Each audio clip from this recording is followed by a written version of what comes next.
A membrane switch is composed of 6 integrated layers. Generally speaking, there is a spacer between upper and lower circuits. So what exactly does the spacer do? The spacer is used to insulate the layers of upper and lower circuits and bond them together. It is generally PET double-sided adhesive. The thickness is between 0.05 mm to 0.2 mm. It can be too thin or too thick. If this layer is too thin, it may not be able to completely isolate the upper and lower circuits, resulting in short circuits or noise. If it's too thick, it may cause bad feel of the button, or even cause malfunction of them.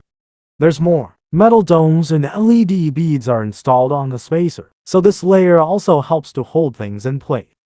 In short, membrane switch has upper and lower circuits. The isolation between them is necessary. Moreover, the spacer also plays the role of holding elastic pieces in place. It facilitates the installation of the complete product.